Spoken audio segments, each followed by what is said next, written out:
Welcome to Influential Entrepreneurs, bringing you interviews with elite business leaders and experts, sharing tips and strategies for elevating your business to the next level. Here's your host, Mike Saunders. Hello and welcome to this episode of Influential Entrepreneurs. This is Mike Saunders, the Authority Positioning Coach. Today we have with us Timothy Johnson, who's the president of Lionswealth Financial Group. Timothy, welcome to the program. Welcome. Thank you for having me. Hey, you're welcome, and I am looking forward to talking to you because I love looking at people's business names and how they chose them and Lionswealth. I just really love that word picture. It almost makes me think of, well, you get the lion's share. Well, if you want to have the lion's wealth, I'm excited to talk to you about that. So did you have a specific thought in mind when you chose the name Lionswealth? Awesome, and thank you for liking the name. When the name came to mind, it's typically, I'm a Leo. So when I'm thinking about Leo, I'm thinking about lion, and then I'm thinking about financial planning, and it just kind of worked together. Lions Wealth, and it just worked together. And there you go. Cool. Then Lions Wealth. Well, and who's the king of the jungle? We want to. So that's awesome. Well, I know today we want to say that. Well, right. I mean, but it is that symbol of power.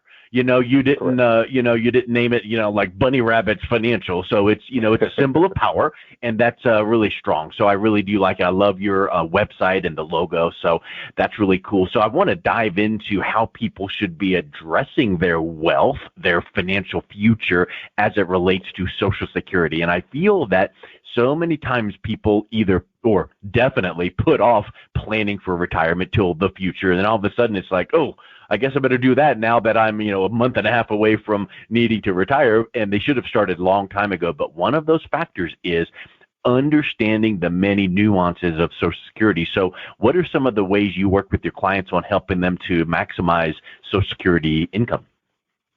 Great question, Mike. When you think about Social Security, and it's similar to what you stated, people don't properly plan, and a lot of times Social Security wasn't created to be the sole source of your retirement. But as we know in these day and times, it's a big part of a lot of people's retirement. So you ask the question, how do we typically maximize our clients' income when it comes down to Social Security? We look at a couple of different ways. But my biggest way is saying proper retirement planning. Yeah. This is a very critical topic for baby boomers. And baby boomers, you typically fall in the range of 1946 to 1964. And everybody heard the stats. There are 10,000 baby boomers retiring each day. Wow. So Social Security is a huge part of planning in their retirement. And when we think about proper retirement planning, as we said before, it wasn't meant to be the sole source of your retirement income. So the goal is, how do we integrate Social Security with your investment management, with your pension planning, with your IRA, and we sit down with our clients and we create a comprehensive plan so they can maximize the amount they can receive in retirement, as well as when they should receive their Social Security and coordinate it with the rest of their assets. So you ask a question, a lot of times people think it's just strictly an age. When I hit this age, I'm taking Social Security. No, you want to coordinate it with your assets, and you want to make sure you're maximizing the right time, and you do this by proper retirement planning. And that's what we focus on at the firm when we sit down with our clients. Yeah, that's really huge. And you brought up something that I think my mind went one place, and it was like, you know what?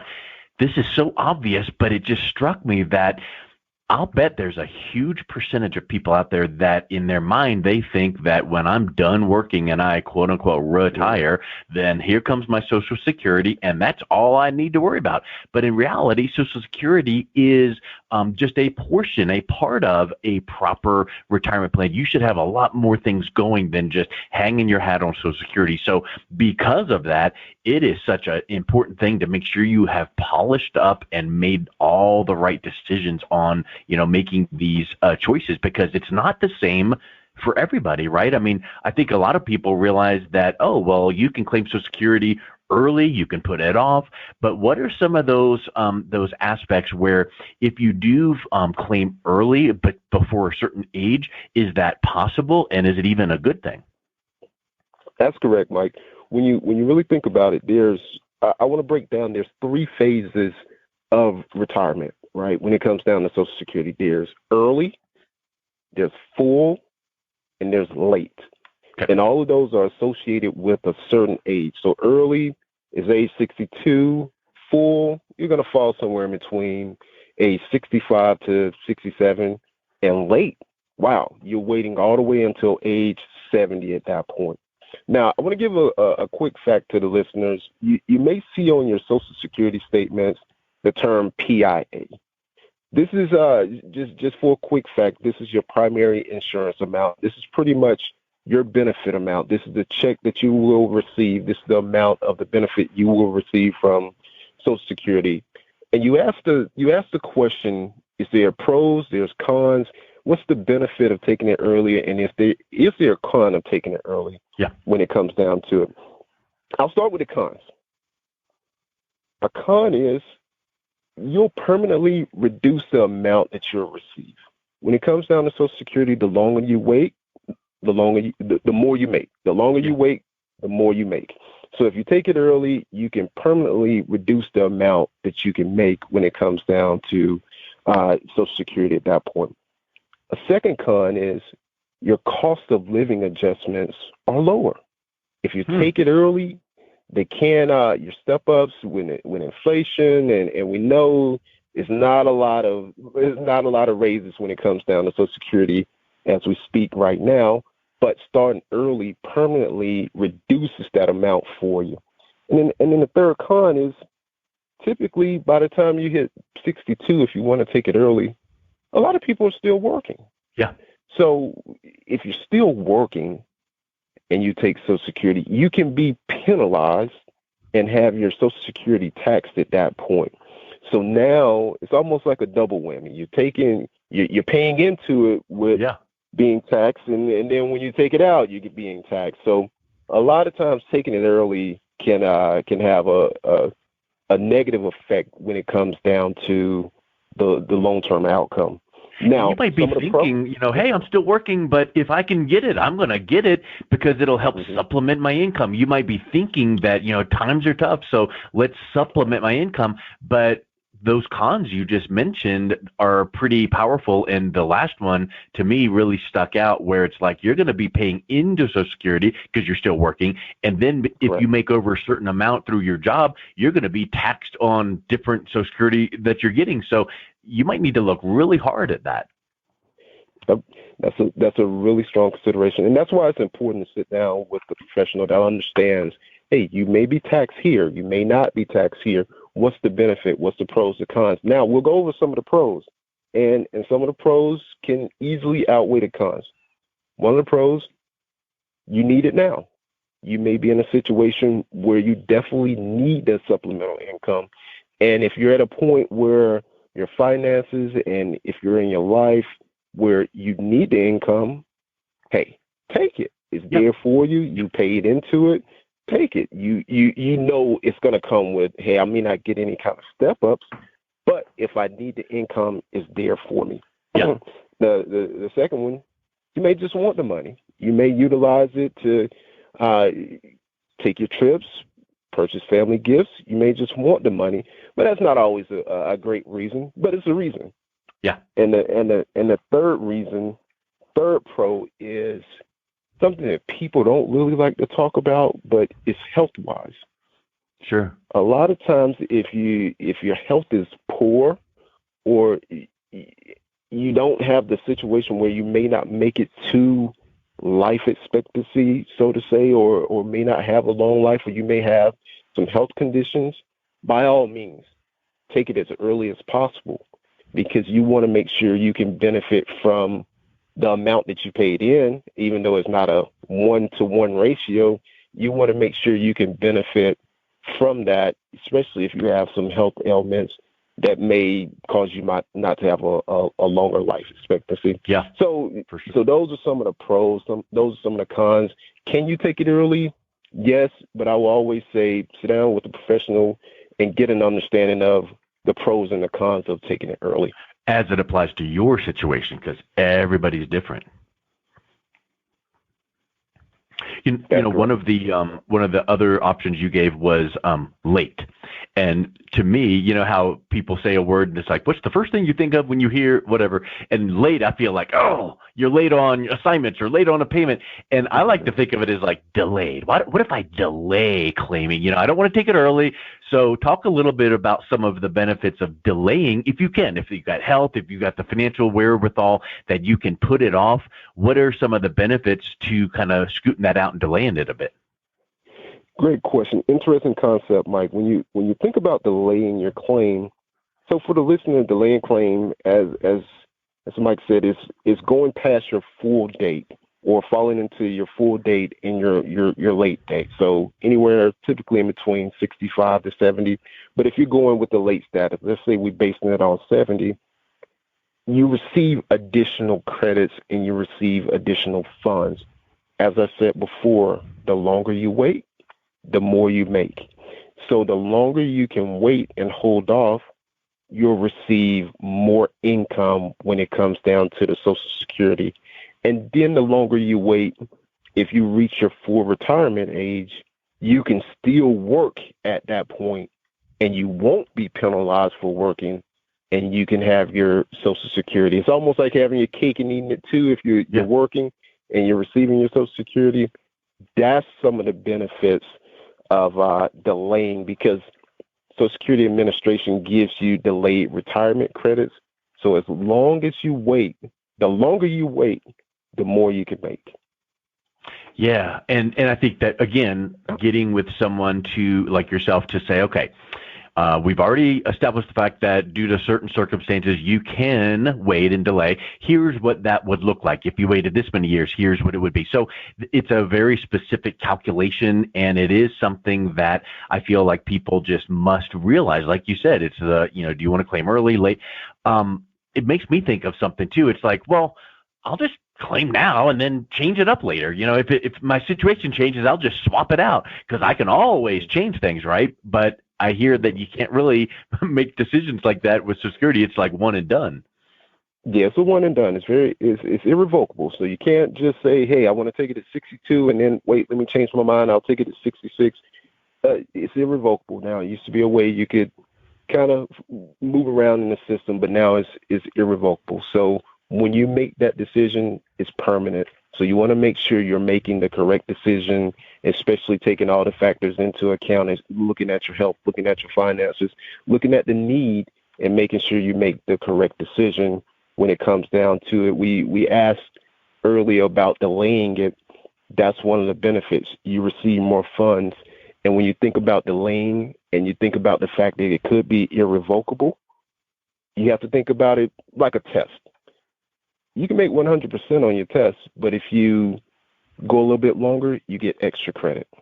Yep. And now the extra credit comes in, and now, yes, you're making more than the 100% that you typically would have made at that point. So it's great, especially if you're still working, you're in good health, you have longevity, you can delay it, and it's smart to do it because it's an irrevocable decision. You can't go back on it. So those factors play into it. Yeah, that's really, really huge. And I think that in our life today, we're fast-paced. We are give it to me now, and I think that people need to realize it's kind of like when you play chess and you move your piece and keep your finger on it, look around. Okay, is this the right move? Let me look. Okay, now I'm going to take my finger off, and now it's official. Or it's kind of like, lock it in on those game shows. So I think you better realize, I need some help. So help me to make these decisions so I can lock it in. So we've mentioned this a couple different times, like, sitting down and getting to know some situation. It is not just fill out this form on a clipboard and I will tell you what to do. Absolutely. It's so many nuances. And I feel like we as, people these days, we just fix problems by going to Google and going, hey, how do you? And I think that too many times people look to Google for the wrong things, like they look at them like Dr. Google, or, like, well, here's this ailment, what should I do? And it's like, you need to go to the doctor. So what about people that think how to make Social Security claiming decisions? You can find all kinds of stuff on Google, I'm certain. Is that a good move or not? That's very interesting, Mike, because I'm a do-it-yourself. Right? I will Sure. Google whatever I need to do. If it's a repair, if it's an ailment, the first thing I will typically do is Google it. So I can look at it from a standpoint of, you want to use Google responsibly. Google can be a very reliable source. It's a great way to start the thought process when it comes to Social Security planning. You can research a lot of the basics on the topic. To me, I love when families come in and they've done some research and they have specific questions on the topic. And even if there's no questions or if they haven't done any research, we still provide the proper guidance. Mm-hmm. But utilizing Google as a tool, yes, don't use it as the end-all, be-all. But I will say it's a good start. It's a great way to jumpstart the research. Yes. Yeah, that's a good point. And, along those same lines, someone might go, well, okay, I get it. You can't believe everything on the internet. So why don't I just go to the Social Security website, because they've got a lot of great stuff. They've got documents and all kinds of things. What about that, or calling Social Security? Won't they have my best interest in mind? Great point. The Social Security website and calling in is a great resource. It has plenty of educational material. A lot of do-it-yourselfers in this world, they'll call, they'll figure out that information. Like I said before, when I have a task, I have a problem, I typically research it first to see if I can find a solution. Mm-hmm. And the same can be done for those individuals and families who are looking to plan for Social Security. But sitting with the clients, they typically tell me one thing, and this is the misconception when it comes down to just researching on Social Security, the website. Their thought process is, I paid into this system, I want to get money back out. Yeah. Now, you can read the information and there's a lot of research, but some of the concepts, such as we said earlier, provisional income, meaning if I work or if I make too much money, my Social Security will be taxed. How do I integrate this with my 401k, my IRAs, my 403b when I'm taking distributions? How do I integrate this with different kind of brokerage accounts to generate income? How does my Social Security integrate with pension income? When you do the research on Social Security website, it's only going to speak to a specific scenario based on age. When it comes down to the personal scenarios of your retirement and what you have in your personal situation, that's when typically sitting with an advisor can be a lot more beneficial, because they can look at the total picture. So your question of, is the Social Security website or just researching or calling in with a professional great?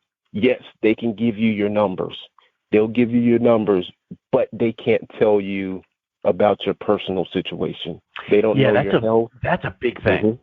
Because, you think, oh, just go online and fill out this form, and, what's question number 1, question number 2, question number 3, and you answer it, but there's a story behind the story. There's something underlying that you don't realize. And I've heard people in the past say, one time I was talking to this, grandparents, and they had told me this, and this about their grandchildren, and all of a sudden, because of something they said, that caused me to go, oh, I now can put this into the software algorithm, and now your Social Security can be. So I think that's the big thing, is when you have someone like Timothy and his team sitting there with you going, tell me about this. Now, what about this situation? And do you foresee all of these things? You're asking them questions for the purpose of many potential choices. Correct. So what about this? You see a lot of companies that go, we can help you with, taxes, financial plan, and they list like 28 different bullet points. What about working with someone that's just a generic financial professional versus someone like yourself that has a lot of specialized knowledge with Social Security? Great point. When we spoke in the last question, we spoke about understanding someone's total situation from a comprehensive standpoint and having the software to identify different things such as break-even points, when you should take it, when you should wait. We look at the full spectrum for a client. So when we think about the difference between when someone specializes in Social Security, retirement planning, and just a general practitioner, so to say, it always takes me back to sports. Mike, are you a sports guy? Yes. Okay. Mainly football, Great. mainly Broncos. Football, Broncos. Okay, Yep. Awesome. Hopefully you get somebody from Green Bay, but we'll stay on point. Yep. We'll stay on point here. We'll stay on point. We'll stay on point here. When it comes down to generalists, decades ago, earlier in my football playing days, I was on a competitive traveling flag football team, and we went to a tournament and I hurt my foot, right? Went to the doctor. After I hurt my foot, I went to the doctor. I decided to go to a general family doctor, general practitioner. Went to a family doctor, checked out my foot. You know, he had just probably left the baby, checking the baby's vital. Now he's coming into my office, looking at my foot. So he's looking at, he kind of is a generalist of everything. Looked at my foot, said, hey, it looks swollen. If it's still swollen, in 2 weeks, come back. I'd already kind of tried to walk on it for a week. I couldn't. I couldn't lift off it. I couldn't do anything. I decided to myself, hey, I'm not going to wait 2 weeks. Let me find a specialist right now. Went to a specialist within about 3 days. Specialist saw my foot, took an x-ray, and told me the news. Hey, Tim, your Achilles ruptured. You need to have surgery immediately. So within 3 days, I was having surgery. I was in a boot, and all because I saw a specialist at that point. And they knew what to look for. They knew exactly what to look for, and it was very interesting because going through surgery is always a difficult thing. And the doctor came in, prepared the surgery, had the surgery, done with my surgery within about 30 to 45 minutes. He was on to the next patient. Yep.